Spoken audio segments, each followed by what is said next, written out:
1-minute Pwede suspension. po bang pigilan ng isang nagsasalita? Mr. Chair, while you are suspended, may we respectfully request that all the employees of the Office of the Vice President sit together so that we can easily confer with each other, because the other employees are quite few seats away from us. So we want to sit together so that we can confer easily with each other. Please. Thank you.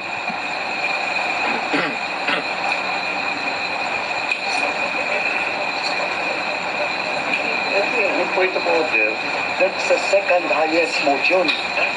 So he has to respect it, the point of order of no. I-roll mo. May I proceed, Mr. Chair?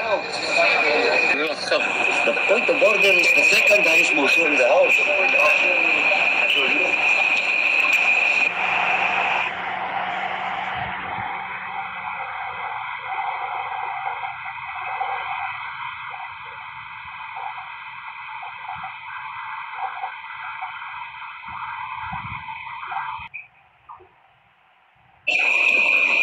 Committee resumes. Mr. Chair. May I continue, Mr. Chair? Mr. Chair, the point of Congressman Acop is recognized. With the indulgence of the Honorable Marcoleta. Mr. Chair, I think we might as well agree to disagree with one another here. Di po ba? Yes, I agree, Congressman Acop. So, we follow our rules. The Honorable Marcoleta is a member of this Congress, so he knows the rules and he is obligated to follow the rules. Otherwise, he'll be declared out of order and be taken out of this room. Let's follow the House rules. That's why they are there, for orderly proceedings.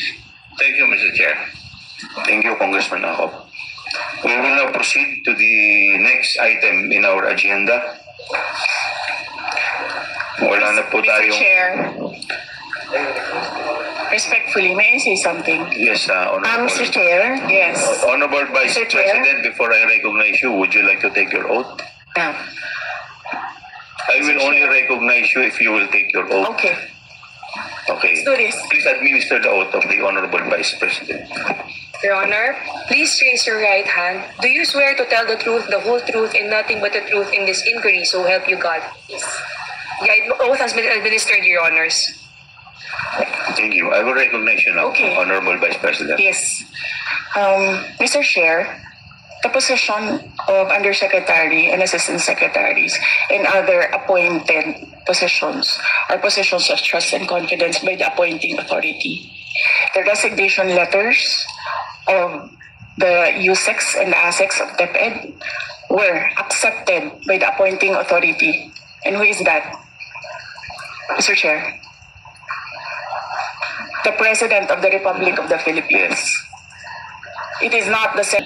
So you ask the President of the Republic of the Philippines why he accepted the resignation of the USEX and the ASEX. What is the point, Honorable? And I will repeat, Congressman Marcoleta. The point of order is the second highest motion in the